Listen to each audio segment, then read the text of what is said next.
Hey guys, today in this video I'm going to share with you the smallest succulents in my collection, the names of them, how I water them, and why air circulation is so important with growing succulents indoors. Also, I'm going to share with you a special solution I use to kill powdery mildew and deal with those pesky mealy bugs.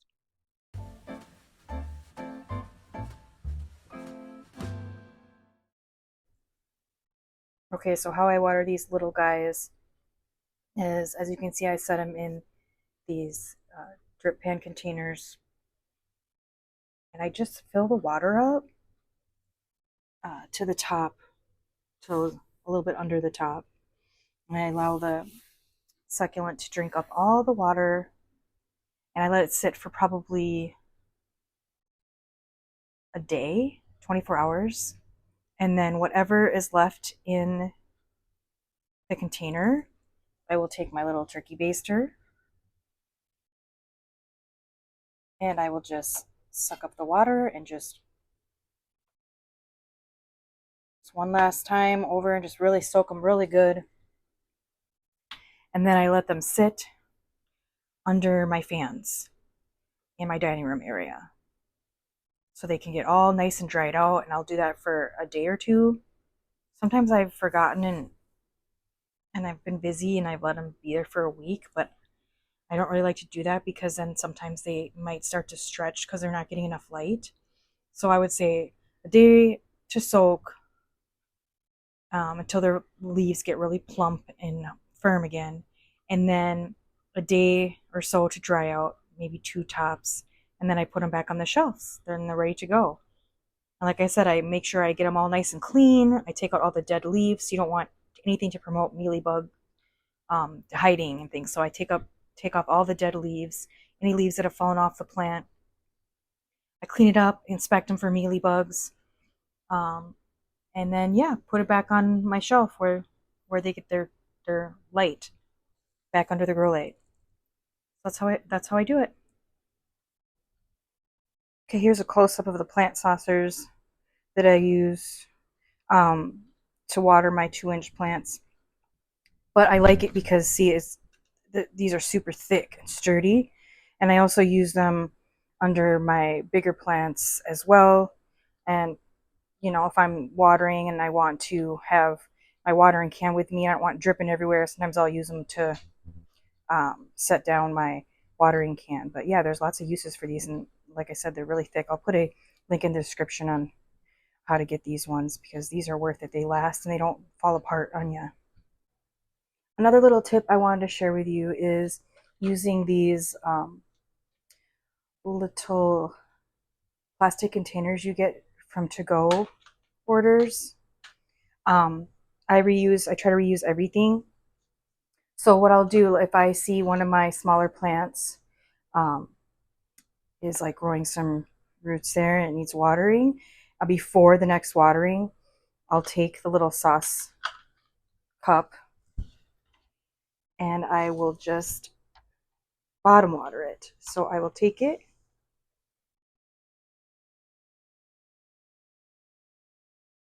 I went over the top, but you get the idea. And again, I'm using these nice little sturdy to catch the water, or you can just put a little bit in there to there. And then take your thirsty little plant,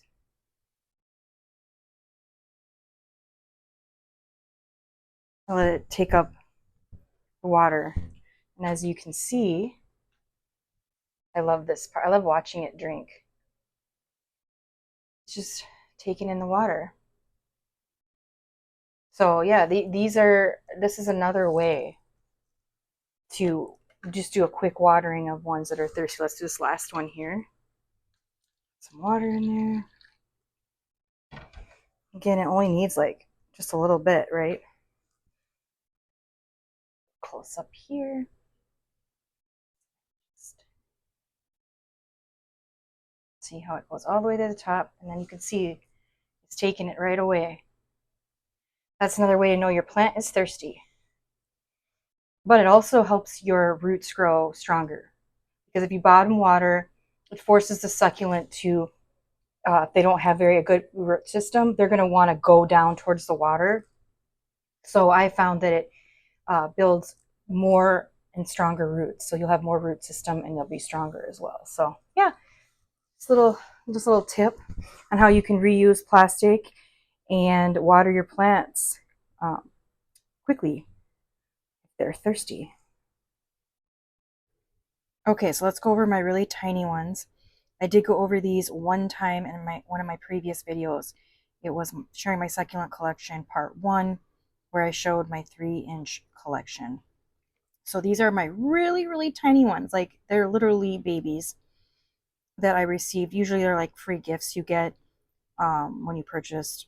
They'll send you like a little tiny baby, depending upon the store you shop at. And actually some I did purchase. So, and if I did purchase those, I was probably like under the assumption that it was going to be bigger, and that was earlier on um, purchasing succulents, and these have stayed tiny for quite some time. Probably I should pot them up in a bigger size and then they'll get bigger, but for right now they're staying this tiny, teeny, tiny bonsai size because they're in such a small pot. The middle one here, the cocoa cookie, that one's grown, and I probably could put that now in a 2-inch pot for the next size up. And the other ones, those would probably go in a, I mean, the next size up would only be a 2-inch pot, but this one I think is still too tiny. That one is an Echeveria A.K. Maria. She was a lot bigger. I think she came on with another pair of her, but one of them was rotting, so I had to save it, and I saved that one. So it's so tiny. This one here is a Pachiveria ebony crossed with, however you say that O word, ovifatum. Good luck. The names are so hard. And then this one is a Hoshikage. It's like so small. It looks almost like a Monroe to me.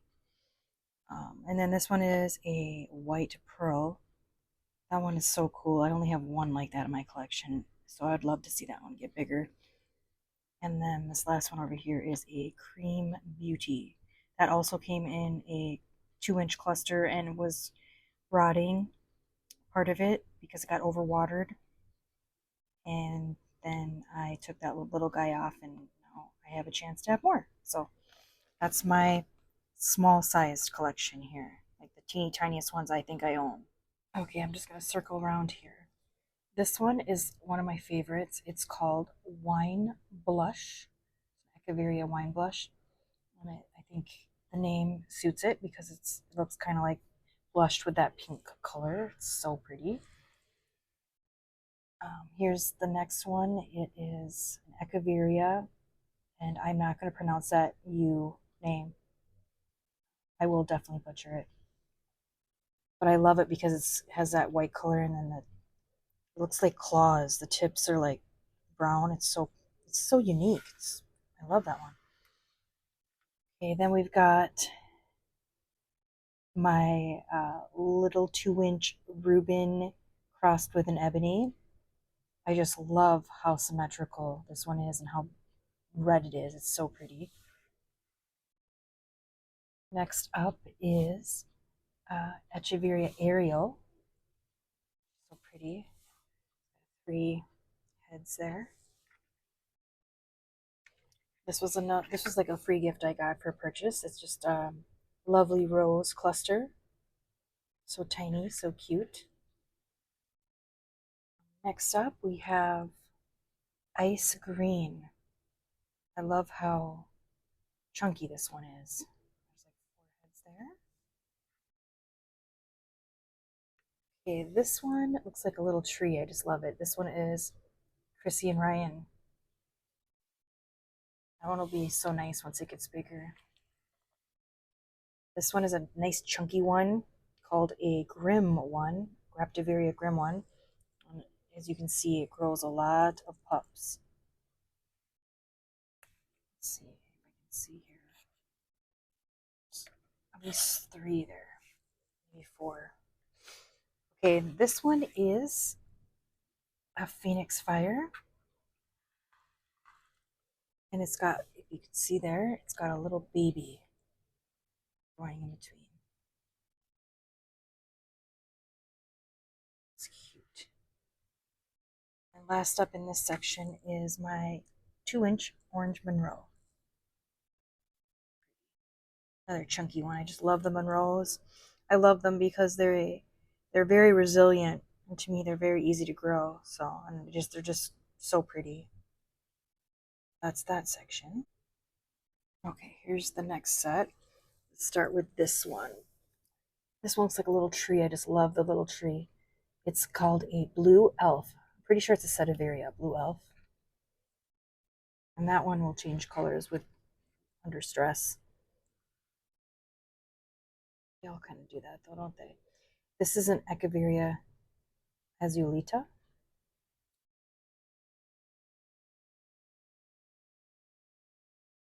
This one, I just love the colors on this one. This one is an Echeveria CV Resri. I love like how many different colors is on it, and just the tininess of each rosette. It's so pretty, so unique. Tell me if you guys have one of these in your collection, or if you have found one. I would love to have a bigger sized one. They're so pretty, but you don't see these. I mean, at least I haven't seen them. Tell me if you've seen these available, and a bigger size, like a 6 or 8 inch size one. So pretty. This one is unlabeled, but I'm pretty sure it's a Lilacina. Looks like a Lilacina, right? Ghost Lilacina. This one is Echeveria Bloody. What a name, right? Does it look bloody to you? Nice little cluster. And I've got Echeveria Laura. Let's see, does this one have any babies? Yep, there's a little baby in there. I thought I knew that one had a baby. And we've got this one. It's called Pink Love. It's so much love. Can you tell? It was a little pinker when I got it, so I'm pretty sure the more stressed it gets, the pinker it is. And then this one is Echeveria Atlantis. Let's see, does this one have a baby? It does. Little baby trying to come out. You grow. This one is Echeveria Pink Butterfly. She's really pink, isn't she? And this one, last one here, is a Red Velvet. And I'm pretty sure that once these get a little bigger, the center and gets kind of red, like red jelly jam. I've seen ones like that, and then the tips are more red. But when they're little like that, they're probably not always as colorful. But yeah, it's that part of my collection. One last thing I wanted to mention is I water these babies once every 3 weeks, and sometimes they can even last a month before I actually water them. Okay, and now I'll just let them sit and dry under my ceiling fan for the next couple of days, day or two, and then I'll put them on the shelf.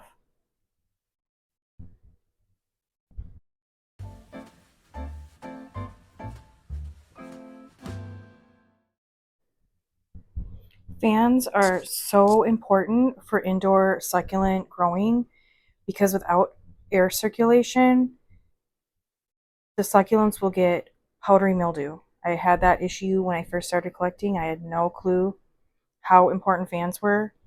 They're very important.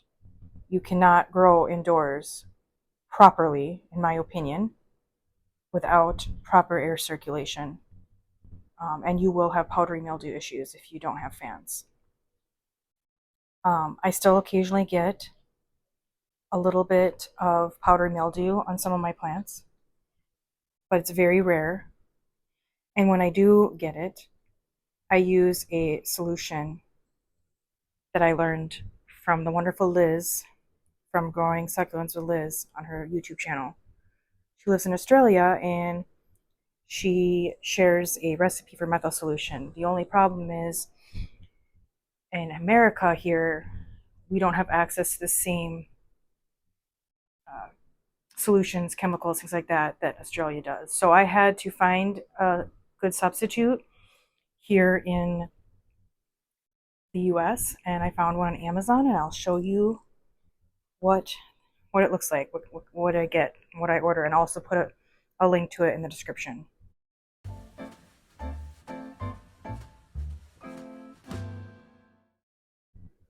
Okay, so here it is.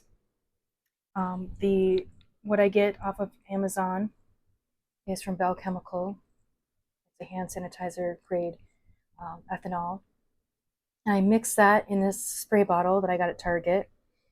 You do 1/2 cup of water to every 1 cup of the ethanol.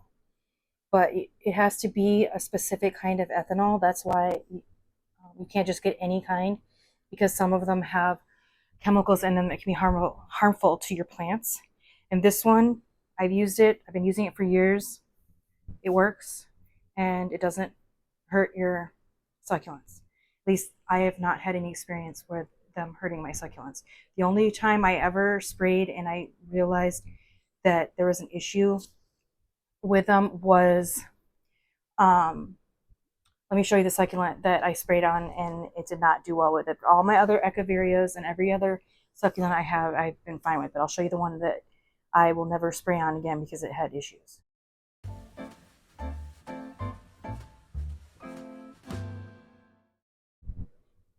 Okay, this is the one that had issues that I would never spray again. It still bounced back. It wasn't like it killed it. That wasn't the issue. The spray just didn't do very well on the leaves, and it made the leaves change a color, and it made the plant look ugly.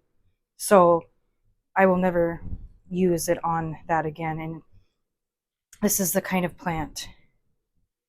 It is silver coral senecio. So any kind of plant like this, like those cocoon, there's a few that have this kind of look and texture. They're kind of fuzzy. I would not use it, the solution on that. But other than that, it works on everything else. And I never had any issue. It kills mealy bugs and it kills powdery mildew.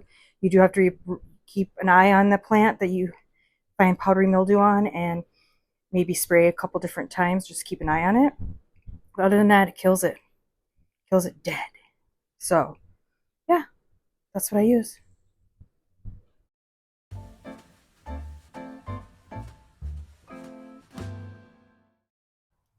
Okay, it's been very humid.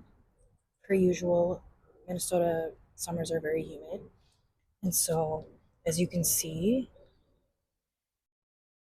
there were some issues on my plants with powdery mildew. Now, it's pretty much gone, but if you look back here, you can see there's a little bit of white, so I'm just going to spray, just like so, Metho Solution.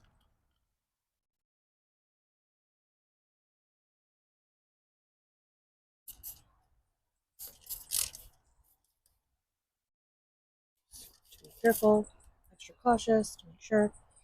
Okay, and that will take care of it. Also, one more tip, you don't want to spray this like if your plants are in direct sunlight. You want to spray anything like rubbing alcohol or this solution in sunlight because it could burn your plants. You want to do it when there's not, like right now the sun is behind clouds and it's not middle of the day, so I'm able to spray it. It dries pretty quickly, but just keep that in mind that you don't want to just like come out here in the middle of the day when the sun is beating down and just start spraying your plants in the sunshine. You want to wait till it's cooler. So, but yeah, this stuff works.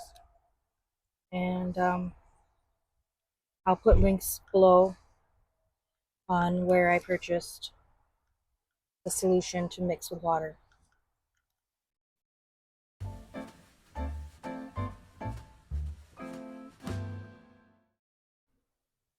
Okay, here is another fan that I have always running. And then I just move it where I want to, like wherever I watered plants. So let's say, for example, I watered those plants recently.